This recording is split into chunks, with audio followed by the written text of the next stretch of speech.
Okay, I think mostly everyone is in, so we're going to go ahead and get started this evening. As I said, welcome to the Internship and Job Search Strategies AV8 workshop. My name is Matthew Little. I'm the career advisor to the School of Business Administration. And tonight we are very fortunate to have one of our employer partners in the workshop with us this evening. She's my co-host, and I will give her a chance to introduce herself. Hi, everyone. My name is Rebecca Zurich. I am the senior campus recruiter at Plant Moran. I am the lead campus recruiter for UD specifically. So if you do have an interest in pursuing Plant Moran at a later point in time, I'll be your girl. So happy to be here today. Thank you, Rebecca. You are so fortunate that Rebecca is on the call. She has such fantastic insight and advice to give you. We do promise in the next hour, you're going to learn really solid information on how to pursue and secure the internships and the jobs that you're looking for. We're also fortunate to have Jason Eckert, our Executive Director of Career Services, on the call tonight. He's going to be keeping his eye on the chat. So if you have questions along the way, feel free to submit them via chat. We will make intentional pauses during the presentation to answer as many questions as we can. We're also very fortunate to have some of our fantastic ACEs on the call, and they will be watching to make sure that you are engaged, that we can see you in your camera, that you're not asleep, that you're not doing something else, which is a good segue into what those guidelines and requirements are from AV8. Remember, this evening you do need to be logged in with an authenticated Zoom account in order to earn your path point. You are asked to please keep your microphone muted, just so no background noise is disruptive, unless that is you are talking to one of us, asking a question, engaged in conversation with us. Remember, you do need to be individually logged in where we can see your name. A group of people sitting around the camera would not qualify for a path point. And as I mentioned earlier, you do need to be fully engaged. What does that mean? It means we need to see you in your camera screen, and we need to see that you're paying attention, taking notes, actually watching the webinar. So again, no naps, no making dinner in the background, no going anywhere out of sight. We need to be able to see that you are engaged for the next hour. Appreciate you all being here. And as I said, we can guarantee that you will be walking away with very helpful information. At this point, I'd love to invite Rebecca to tell us a little bit more about Plant Moran so you can understand all the opportunities you could have with them in the future. Thanks so much, Matt. So Plant Moran is among the nation's largest certified public accounting and business advisory firms. So our four service areas that we're focused on are audit, tax, management consulting, and wealth management.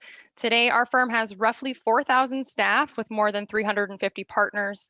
And though our offices are physically located here in Ohio, in Michigan, Illinois, and in Colorado, we actually have clients in all 50 states and internationally as well. So it's something that we're really proud of. We have a really strong collaborative network, and we're growing every day. We're proud to be consistently ranked on the Fortune magazine's top places to work, and we've been at that ranking for over 20 years, which we're really proud about. And if you're interested in exploring different opportunities within public accounting or professional services, please take down my information so we can reconnect offline at another point in time. The link listed at the top there is our jobs website in case you're interested in applying right now. And then you can also visit my email, and then that link right below is actually a link to our on-campus active or virtual campus activities that are specific to UD. Right now, we're actually beginning the process of hiring for 2022 audit and tax internships. So if you fall into that category and you're interested in exploring Plant Moran, let's talk offline. Thank you, Rebecca. You all should know lots of UD alum now work for Plant Moran and really enjoy their experiences.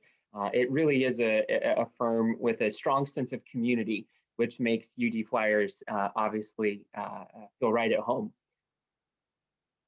Tonight, Rebecca and I are going to be talking about the internship and job search process, strategies that you can utilize to find those opportunities. We're going to start by just doing a general introduction of the search. some key things to keep in mind as you approach this process.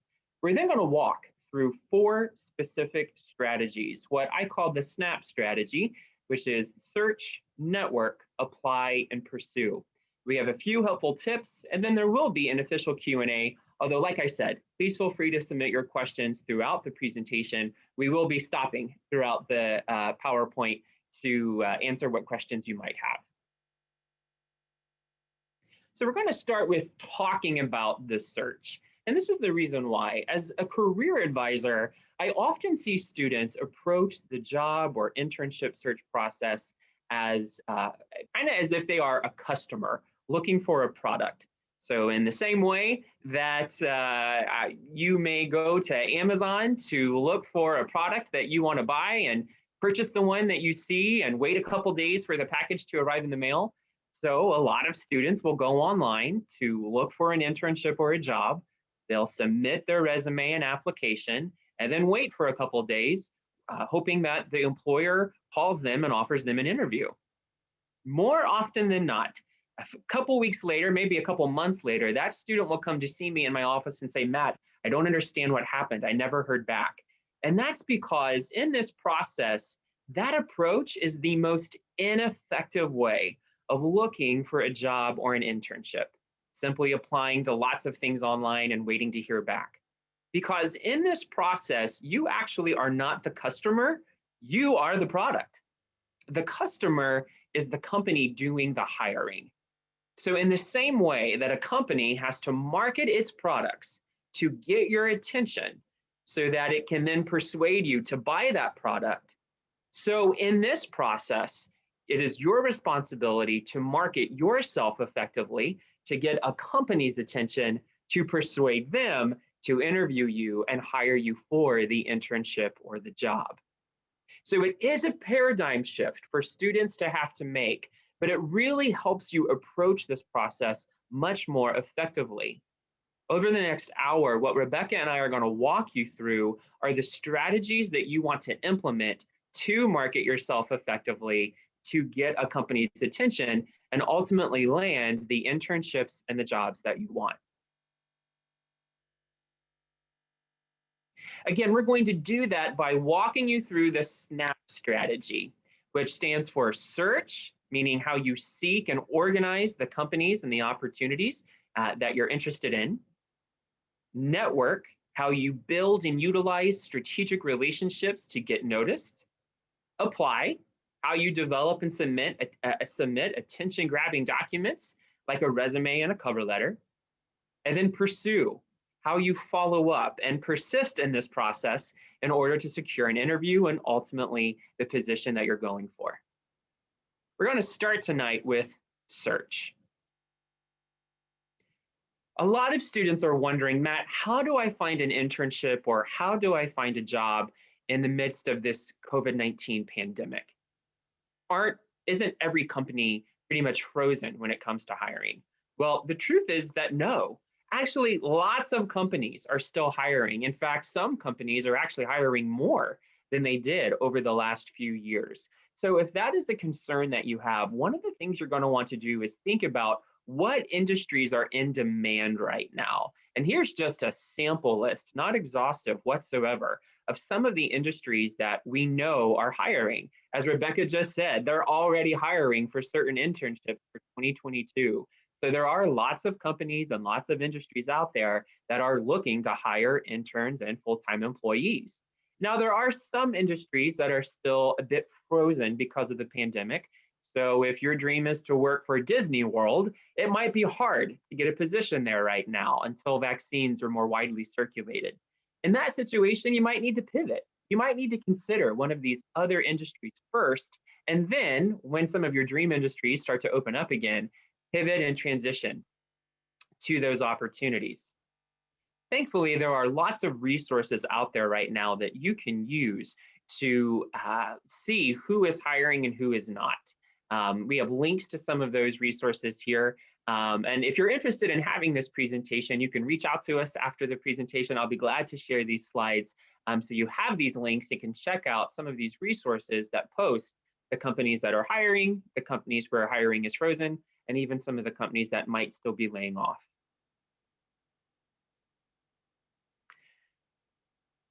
One of the things that you will need to do is use the job boards that are out there to determine who are the companies that are hiring and what are some of the positions that I might be interested in. One of the first resources that we would recommend you use is Handshake. Now, a lot of students have used Handshake before. You might think it is only for on-campus jobs. Well, that is one thing you use Handshake to find, but there are actually lots of other opportunities that you are going to want to explore and pursue via Handshake. So with that said, I'm actually going to switch sharing my screen and hop over to Handshake really quickly so you can see how that works. Jason, can you give me a hands up? Are you seeing Handshake? Did we make that switch successfully? Thank you, Jason. Thank you for Rebecca. So we're looking at Handshake right now. And if you've never used it before, to look for an internship or a job, what you want to do is go to the top left-hand corner of Handshake and click on Jobs. Now, this is where some of you probably have searched for on-campus jobs before. But notice, you can also search for internships and full-time jobs. You can also filter by location. Now, you might be asking, okay, why should I start with Handshake? And it's because Handshake is specific to the University of Dayton. Handshake is actually a private job search board. You have to pay to use it. There are school members and there are employer members. When an employer member, one of these companies on the left-hand side here, posts a position in Handshake, like an internship, for example, they see a list of Handshake member schools, and they have to choose which of those schools they want to have access to their posting. So if the key to landing an internship is standing out and getting noticed by a company, Handshake is a great tool to use. It's why this is where you want to start, because these are the employers looking for flyers. Again, you want to use these filters at the top to your benefit. So if you're looking for an internship, I would click on that. Under location, let's say you're looking for an opportunity in Chicago. If you click on Chicago, you can see what internships are currently out there, you know, near my home, there's Plant Moran. Here's one of those internships that Rebecca was talking about. So if you were interested, you can see, you can filter by the kinds of opportunities you're looking for. You can filter by location. You can search keywords for specific industries or job types. And then here are the opportunities that you would want to pursue. The nice thing about Handshake is it gives you the application deadline. So unlike a LinkedIn or other public job boards, you know exactly the date and time you have until you need to apply. To apply, simply click on the red apply external or apply link. Every company is going to ask for slightly different things when you apply. In this case, Plant Moran would like for you to attach a resume and then follow this link to their website where you will apply externally. Like I said, every company is going to have slightly different instructions. Just pay close attention when you click on that red apply link, follow those instructions, and you will be able to apply successfully. I'm going to hop back to the presentation now. And you should be seeing my slide on search, because as you can see, there are other job boards that you can use to look for opportunities outside of Handshake. Probably the two most utilized are LinkedIn and Indeed. And it's a very similar format. You search jobs by location and keyword. Make sure you filter a job level by internship or by entry level if you're looking for a full-time job, and then see what opportunities are out there.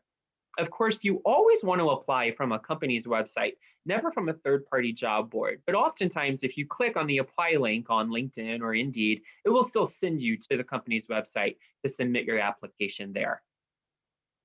As you begin finding companies that are hiring, companies that interest you, and once you start applying to those positions, I would recommend creating what we call a target list. The companies that you are targeting.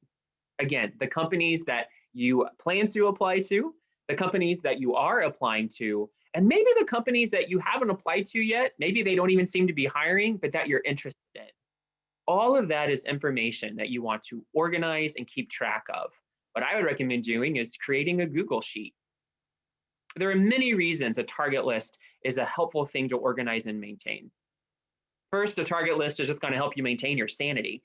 Pretty soon, you're going to start forgetting where you applied and when and what company is it that's calling you. So keeping track of it allows you to keep all of those details in one place. Your target list will also soon become a really effective networking tool. And on that note, I'm going to transition to networking and hand it over to Rebecca.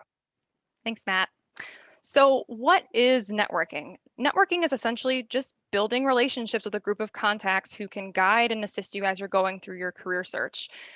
We've heard time and time again that one of the main statistics, it's a hard word to say, that we keep seeing is about 70% of people that actually land opportunities actually do so at places that they have connections. And that's mostly because of those connections that they even happen. Who you know is really, really important. I've heard Matt compare this process to receiving a review from a friend or a colleague about a new restaurant, and I could not agree more. Many of us would rather go to a restaurant that had great reviews before going to someone or some kind of place that maybe doesn't have any reviews at all. Oftentimes, hiring is really the same way. If we have some kind of endorsement or some kind of recommendation that someone's a really great talent and a great fit, that's much better than having nothing at all for someone. So I encourage you to think about that as you're thinking about your own process of networking and trying to get your name out there. What would you do if you were hiring? Would you want to have more information on that candidate versus none at all? Of course you would. So that's the same way that us on the recruiting side think about this type of thing. And one of the best ways to start that networking process is just to build a list of contacts that you think could be helpful in your job search and your networking journey. Don't count people out just because you're, not sure that they're in the same industry that you're looking to go towards. You really never know who's going to be that contact towards, your dream job at Disney World, if that's what you want to do. It might be your brother's girlfriend's aunt or something like that could end up getting you to that point. So build a list of contacts. Start with your family and friends in your own personal networking community. They know you and they really have a vested interest in helping you. So start at that location and kind of work your way out from there and build on your personal network in your community. And also consider individuals that might be more closely related to that network and that area that you want to go. It could be professors that you've built a relationship with or the people that you surround yourself with in the same major. These are really just kind of the stepping stones before you start building those out. Then as you meet with those individuals, start asking questions about how they can maybe help you on your career and what different things that they might be able to offer in terms of industry trends and things that are maybe relevant to your career search and your companies that you're interested in. So thinking about who is relevant within your circle and who might be able to connect you even further is a good first step in the process. Now at the same time, it's not just about the first level of people that it's also about, again, who knows or who they know from that first level to that second level to that third level. So getting the word out initially can help you kind of expand your network 2 and 3 times fold, as this little picture shows here. Just getting the word out and starting that networking process can help you expand your network and continue to get feedback on a variety of things, everything from your resume to whether or not you're actually on the right track with the jobs that you're pursuing, and maybe just getting guidance on your strategy going forward. I know that one of the things that we'll be talking about today as well is as you're building that target list, even handing over that target list to this network is a great opportunity for feedback too. So you have to start somewhere. So start making a list of those contacts and start passing along the information you do have and be open to feedback as you're meeting with those individuals and keep meeting more individuals along the way. Now, I know if you could advance to the next slide, sorry.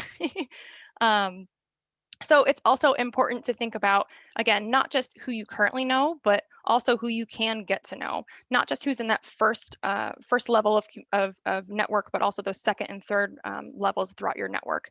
You may not know anybody personally that is connected to that position or that company that you're ideally looking for, but you might know someone who can easily meet other people and eventually lead you there. So once you have a solid idea of the company or the role or the industry that you want to work towards, it's really a good idea to think through the different opportunities that you can build upon to then hopefully get to those connections. So, one of the tools that I know that UD provides is that alumni database through LinkedIn.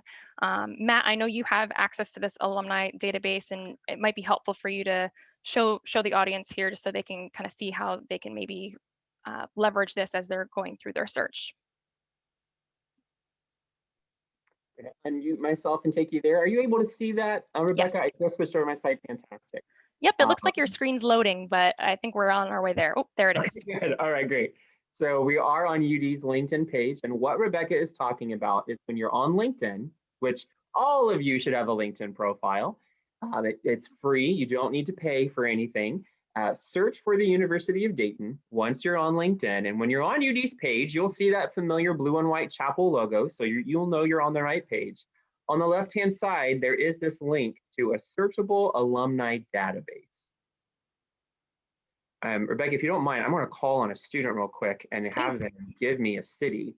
So I am curious, Nora McKinnon, come on down. Tell me, what would be a city that you might be looking for an internship or a job in? Probably Chicago. Good answer. All right. Thank you, Nora. So you'll notice on the left-hand, right here in the database, you can click Show More, and you'll see the different filters that you can use to search alumni by. There are over 80,000 alumni, and they can all be found right here. So we're going to start by adding where they live. I'm going to click on Chicago, but you'll see we can also filter them by where they work, what they do, and what they studied. So Nora, let me ask again, what might be a major? What is your major? I'm education. Okay.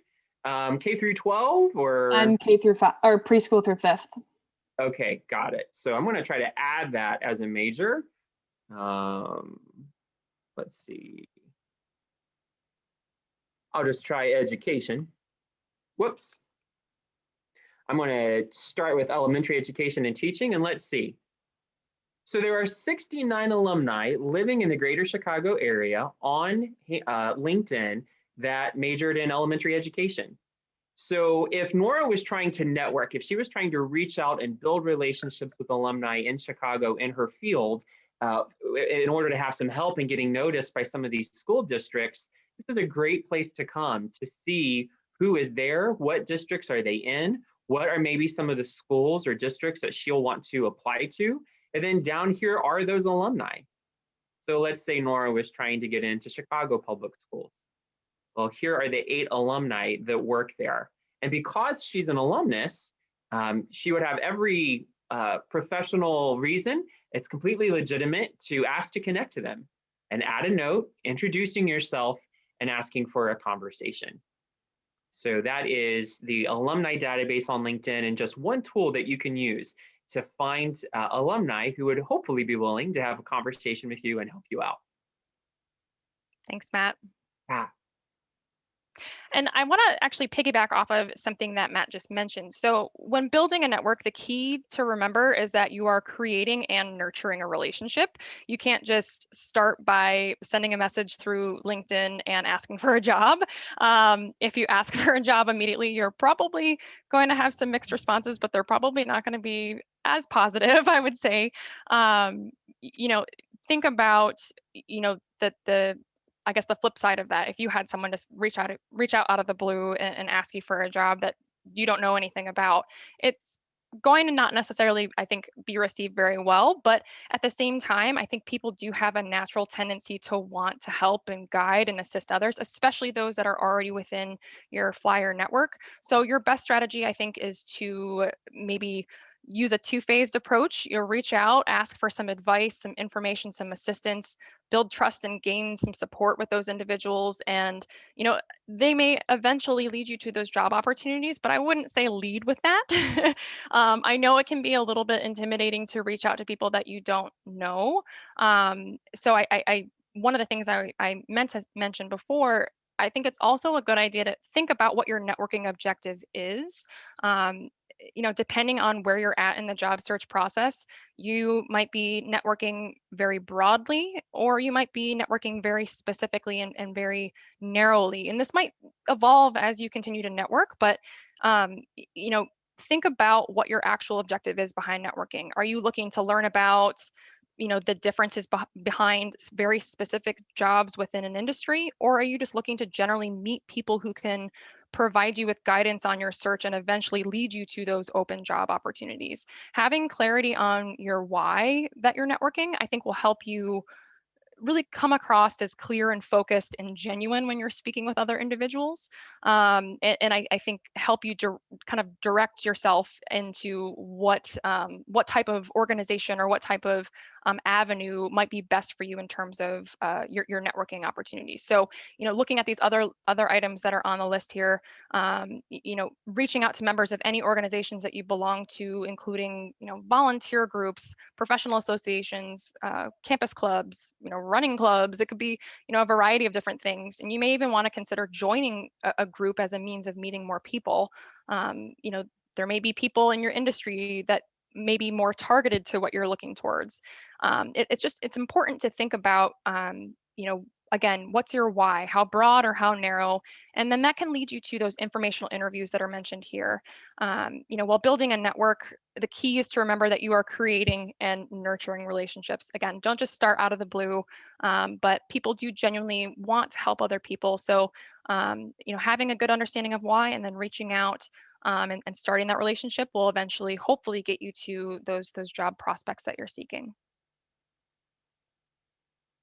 Which I think brings us perfectly to the next slide in terms of networking while you're actually looking for those job prospects. So these days, employers are relying very heavily on networking with their candidates virtually, as you might have guessed. Unfortunately, I don't think that that's going to go away anytime in the immediate future. So I think it's important to get comfortable with tools like Handshake and some of these different virtual platforms. So the first and most obvious one will be to network and build connections through virtual career fairs and internship fairs that are offered through your university. This is a great opportunity not just to get information about a company or an organization through those group sessions, but also to get one-on-one time with the company recruiter to stand out, make a great impression, and maybe even get some one-on-one time with individuals who were basically in your shoes. That they oftentimes do have alumni that are from UD that are currently in the role that you're maybe seeking, that are there having conversations one-on-one with candidates. And that is a great opportunity to network and find out information about your role, but also make a really good impression to then come back to the recruiter. So it's a great opportunity for you to get one-on-one time, make a great impression. And it's also important to remember that because you're getting that one-on-one time, that you should really come prepared with your elevator pitch and make sure that you can succinctly and articulately sell yourself and your fit with that firm or company. Many companies will offer more than one opportunity for students to actually connect with their recruiters and staff. You might find that in this virtual environment, companies have a very large amount of different events that you can attend. Don't be overwhelmed by the large amount of virtual events that each company and firm offers. I do think that many employers, even like Plant Moran, provide this large amount of virtual opportunities, not because we want you to attend all of them, but because we want to provide you with the flexibility to attend them at your convenience at a time that fits your schedule. So don't feel obligated to attend all of these different events that are offered, but I do think it's important to make a point to get yourself in front of a recruiter if you haven't done so already. They often will provide virtual office hours through Handshake or webinars or different virtual career fairs, and that is really a great opportunity to sell yourself and to make a resume or an application stand out. As mentioned here, the more that they see you, the more that they remember you. So candidates are regularly brought to my attention by colleagues across the firm that have informally met students that they are interested in and have kind of come across their desks. So these extra touch points do really provide you with a good impression and do make an application stand out when it comes to the recruiting process. I would also say, as part of your network and as part of the opportunities to get in front of employers, it's also student organizations. A lot of employers will join student organization presentations to talk about their firm, talk about different skills that are important to roles within that firm. And if you're not really sure where to start beyond employer events, student organizations are great places to start because you're going to be among people that maybe are a little bit older than you that you can also use as mentors and build your network, but also they can find you other networking opportunities with employers that visit. And I think now we're going to probably take a little bit of a break to check in with everybody, right? Yes, perfect timing. Jason, have we had any questions come up so far in the chat? We have had a couple of questions, Matt and Rebecca. The first question, Matt, are you willing to share these slides after the presentation? Yes, I'm absolutely happy to. I should get a list from Aviate of everyone who was attending this evening, and we can use, I believe emails will be a part of that list, and we can use that to send an email with a PDF of the slides so that you'll have access to the information and the links that you see here. Great, thank you very much, Matt. The next question goes back to one of the points that Rebecca was making in terms of reaching out through sites like LinkedIn. When a student is reaching out to a networking contact or an employer through LinkedIn, Rebecca, you mentioned not to ask for a job during that first interaction. What should someone say in that introductory opening message? That's a great question. So and Matt, feel free to jump in. I would typically say, hi, my name is, fill in the blank here. I am a student that is a junior, senior, blah, blah, blah at University of Dayton. I found your information through the flyer network, and I wanted to connect with you because I saw that you had fill in the blank connection to something I'm interested in. I was hoping that maybe I could take 10 or 15 minutes to learn more about your experience. Let me know what times work best for you. It doesn't have to be terribly complex, but I think explaining maybe what the connection is and why you chose to reach out to them and also what your interest is. Again, at this stage, the interest is really getting to know them, getting to know maybe what led them to where they are.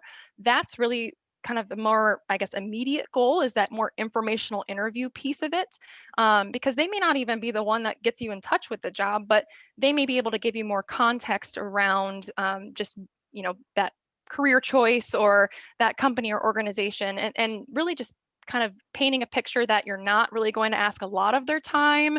You're willing to be flexible, making it as easy for them as possible to basically say yes, I think it is really the best way to put your best foot forward. Matt, anything to add? I agree with everything you said. Rebecca is right. You need to approach this from the angle of, I want to get to know you. And even if the alumnus has time to talk, let's say they schedule a 20-minute Zoom call with you, I would recommend when it comes to an informational interview, remember that at least the first half of the conversation is about them. How did you get where you are? What is it like to work there? What does your day-to-day look like? What are the pros and cons? You really want to learn their story. If you've ever been on a date, the person that's doing all the talking is having the most fun. So you need to get them talking, right? To build that relationship and build that trust. And then the second half of the conversation can, I think, be more about you, where you say, what advice would you have for someone like me as a freshman or a sophomore or a junior at the University of Dayton? It would be my dream to intern at this company someday. Are there any tips that you can share? Are there other people here that you might recommend I talk to? And then you built some trust. They know you are interested in them, and then they can return some interest to you and hopefully give you some pointers about the career or about the industry, just like Rebecca said, and on about how you may be able to stand out in the recruiting process to maybe land an internship or a job there. So as I said, Rebecca has great advice. Start with a focus on them. Two more questions have come in, Matt. The next one is for Rebecca. How long of a time do you think it's appropriate to wait between submitting your application and following up personally with a recruiter? So this may be a good opportunity to say, let's hold on that question because we're actually going to address it in a couple more slides. But good question. You know exactly where we're going. Very good. And the last question for now is for either of you. if you are going to a virtual career fair this semester or a physical career fair or meet the firm's night in the fall upcoming and are really just looking to get your feet wet in the field, what do you suggest we talk about with the recruiters? This is all Rebecca. Go for it, Rebecca. So again, I think it is entirely dependent on what your hope out of the career fair is. I mean, attend group sessions that are in organizations that you're interested in. Have one-on-ones with individuals that are maybe in roles that you're looking to potentially pursue. I mean, think about what you're genuinely hoping to get out of the career fair.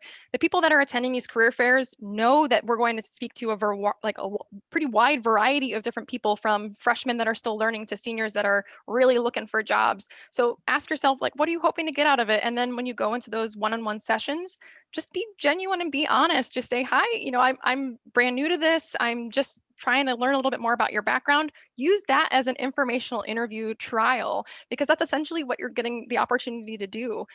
Those group sessions cover a wide variety of topics, and you can also just kind of attend and listen. So, if you're not really sure where to start and you're not ready for a one-on-one, use the group sessions as a way to just learn and kind of soak things in. But you can also use those one-on-one sessions to soak things in too, just more one-on-one. So that would be my recommendation. Just be transparent and genuine with the individuals, and I'm sure that they will respond in kind.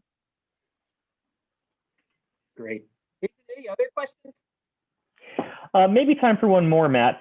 This is a virtual career fair question. How many one-on-one sessions should I sign up for at the virtual career fair if I want to land a co-op position? That is a great question. And I would encourage, if anyone is really curious about how the virtual career fair is going to work and how to strategize, Career Services has 2 more AV8 approved workshops about virtual career fair preparation next week. I'll be leading one on Tuesday, and we have another one coming up next week as well.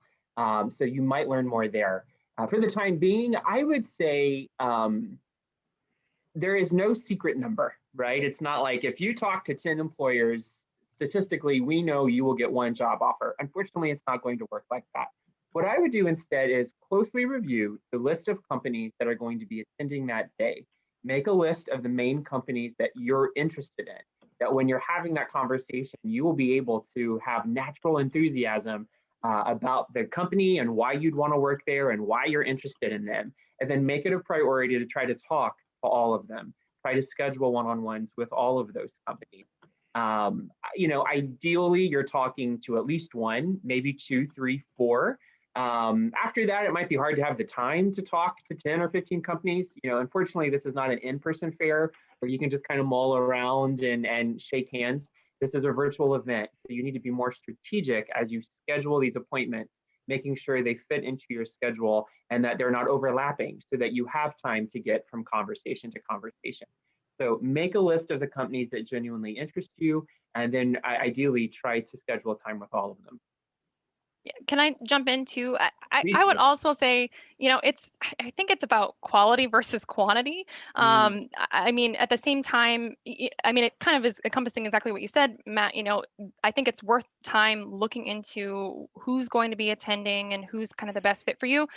Don't equate the number of one-on-ones that you attend with job opportunities. You want to make sure that you're getting a lot of value out of those conversations. You're not just checking the box. Use them just like you would any other conversation at a career fair. You're going to be speaking with people that are going to be, sending your feedback back up the line. So you want to have a quality conversation, not just any conversation. But at the same time, I would also say, have an open mind.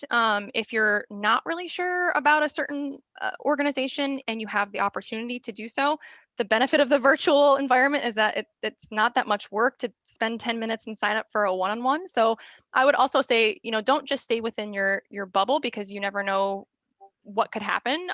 There are many people that I remember speaking with at career fairs when I was a student that I didn't realize I had a great connection with until I actually had that conversation. So don't close the door on all opportunities, but also don't run yourself ragged just for the sake of checking a box. Great advice. All right, great questions. Thank you so much for submitting them. We have just a little under 20 minutes left, so for sake of time, we're going to move on. But We'll take questions again at the end. The A of SNAP is apply.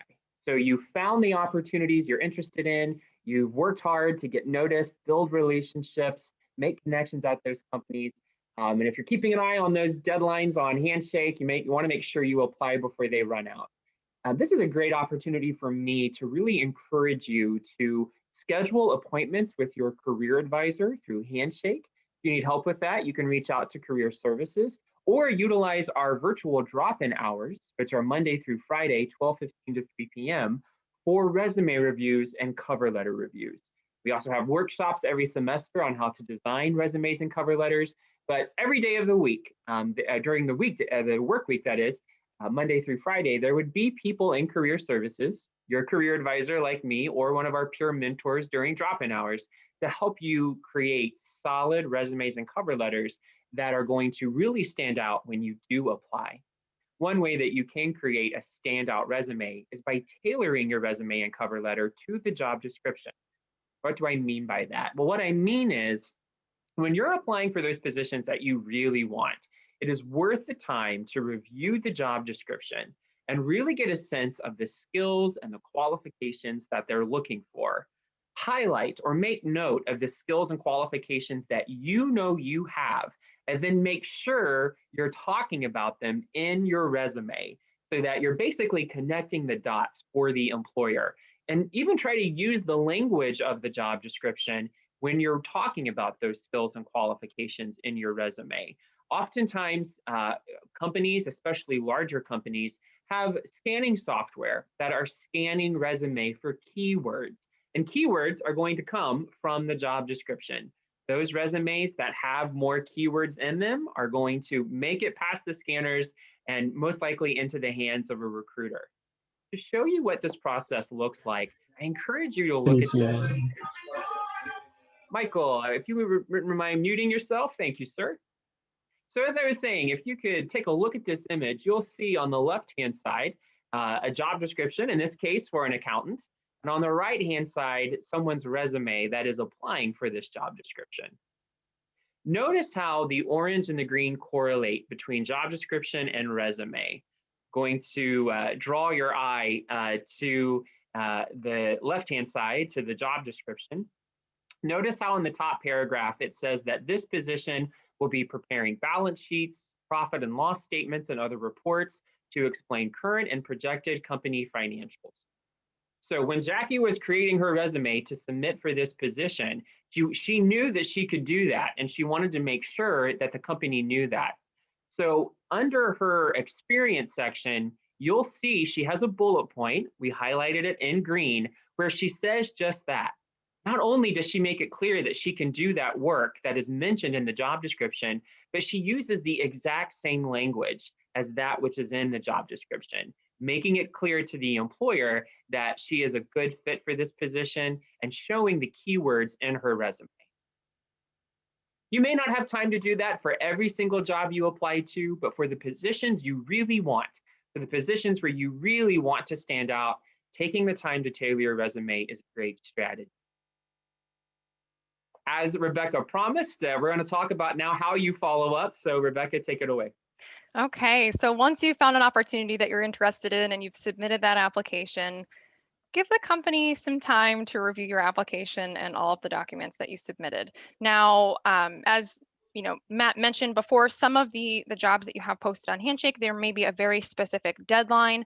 If you are, or maybe a little bit last minute and you submit your application really close to that deadline, it's likely that may be a time frame where a lot of applications are flooding through, and it might take more than a couple days for that employer to get back to you. So give your employer some grace. You know, depending on how many applications they receive, there might be a little bit of time that's required. So during this time, it's important to check your email and your voicemail regularly, especially in this virtual environment.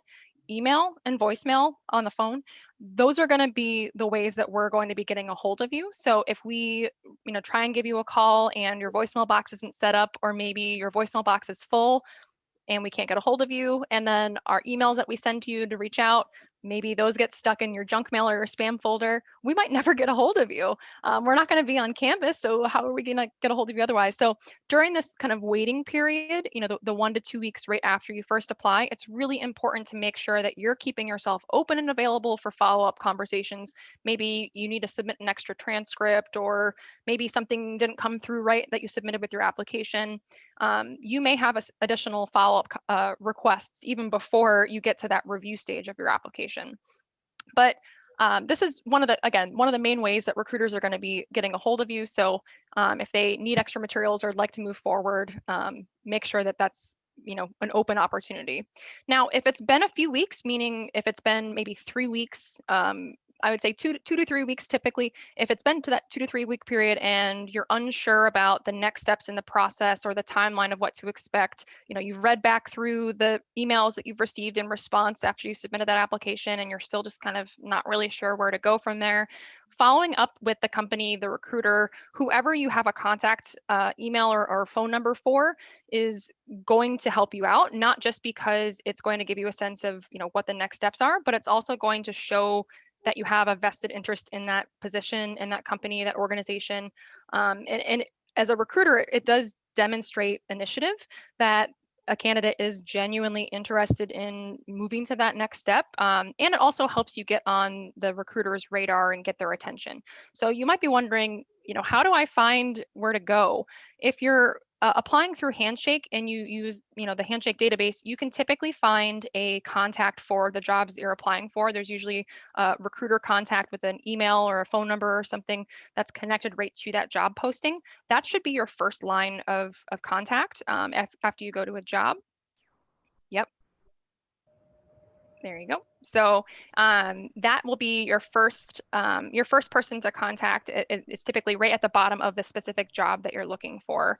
And then if maybe that's not an option for you, maybe you're applying through another means, you can always seek out recruiter information through LinkedIn, through maybe Googling the company website, or maybe even just going right through the UD career office for advice on how to get in contact. As you've seen here, Matt and I are acquainted, and the career office may already be acquainted with the recruiter for that specific organization and may be able to briefly make that connection there. And very similar to the informal interview outreach that we discussed before, you can start that conversation with a recruiter by briefly introducing yourself. Hi, my name is Rebecca. I just submitted an application for XYZ position. I submitted the application on this specific date 3 weeks ago. I have a really strong interest in this specific job because of my experience and blah, blah, and blah. I just wanted to reach out and see what my next steps were, if there's anything you needed from me. You don't have to write a novel. It doesn't have to be a cover letter. Just, briefly stating your case and asking about next steps and letting that person know, hey, there's a little bit of urgency because I did this a while ago, will give the recruiter a sense of where you're at in the timeline and allow us to move ahead a little bit faster. Now, you can always reach out on the phone. I do always have a tendency to say, call first and then leave a voicemail, mostly because I feel like, voice-to-voice communication, I think, is a little bit, I don't know, it's a little bit more genuine, and it sometimes gets you right to the point a little bit faster. But if you reach out and you maybe get a voicemail, be sure to send a follow-up email, because you never know, and you want to make sure that you're covering all of your bases. Now, I mentioned this before, but recruiters connect with a large number of candidates. So again, making that extra outreach does ensure that your message is going to be received. But I think giving them some time before you start reaching out is going to be helpful. Don't expect for next steps to come basically within 24 hours of submitting your application. Again, we typically get a lot of candidates, so it's not always guaranteed that it will happen right away. It's not to say that it won't, but don't expect that as the norm. Now, again, different companies have different timelines and processes, so it will be good to have a sense of just where you stand. So let's say you send that first email and you're waiting and you're waiting. It's totally fine to follow up if you don't receive a response within 1 to 2 weeks or so. And if you don't receive a response within another 1 to 2 weeks, keep reaching out. This entire slide is about being persistent. Don't just give up on a position. Again, as a recruiter, that regular persistence and checking in, and again, politely, pleasantly just expressing that you have a vested interest in this type of position and you are just interested in knowing what's next or if there's anything missing, pleasantly, does just reinforce your vested interest in that type of a position and knowing what's next. And recruiters can respect that. So again, once you submit that application, you can and should still continue to engage with that company. And there's also other ways that you can make yourself known in that kind of interim period, such as going to different virtual events like we were just talking about, finding ways to connect and maybe connect with other staff that are within that company.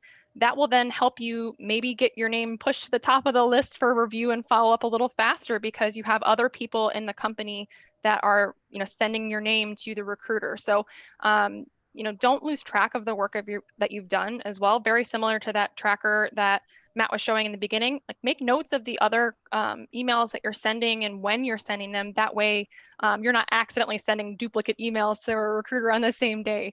Keep track of your progress. That way you can take notes of how quickly the response time is and maybe what additional follow-up is needed. So yeah, be persistent. Don't give up. Thank you, Rebecca. So the final slide are just some helpful tips that we want to encourage you with as you process and think through all of these strategies. It's very easy to turn on the news and hear a lot about the challenges that we're still facing because of the pandemic. But now is not the time for negativity, for despondency, for giving up. What's going to be helpful to you is to be flexible, open-minded about the opportunities that you can pursue. If your dream industry is not hiring right now, that's okay. It's time to pivot, start somewhere else, and then maybe make a journey back to that industry when things have improved. It's okay to ask for help. You notice how often we have been encouraging you tonight to reach out to career service, to recruiters, to alumni, to ask for help. Relationships are going to be pivotal right now. Be creative. A couple of years ago, a lot of people didn't even know what Zoom was. And now they are a very profitable company that is in high demand. So there are actually going to be opportunities and entire industries that are created and that grow from this experience. And finding opportunities there is a good idea.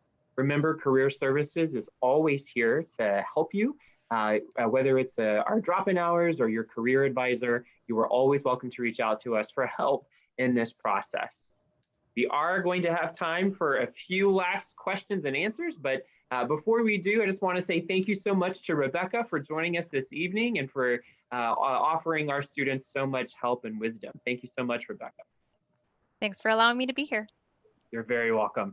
Jason, we have time for maybe 1 or 2 questions. Did any more come in as we were talking? Yes, and in fact, I really want to hear Rebecca's thoughts on this because I am curious. As a recruiter, Rebecca, do you view applications from LinkedIn, Indeed, Handshake, and even your company website differently? Does the source of the application make a difference to you? Ooh, that's a good question. So this is very specific to Plant Moran, but at Plant Moran, even if we have something posted on Handshake right now, we redirect them to our personal company website. That's how we have things very explicitly stated on Handshake. So I will say, if for some reason I only see a candidate that has an application in Handshake, but not in our actual, our firm applicant tracking system, that leads me to believe that maybe they didn't read the instructions because it is explicitly stated in multiple places that they need to apply externally. So in that situation, I will give them the benefit of the doubt and I will reach out to them to say, hey, please apply externally. But that is a little bit of a red flag because we do look for, again, we're accountants that we're typically looking for. So we do look for detail-oriented individuals that read instructions. That is a big piece of it. So I would say if there are explicit instructions, whether it's through LinkedIn or other job sites, be sure to read them because there may be a preferred method of applicant review. And if they don't specify, then they should be reviewing those equally across different platforms.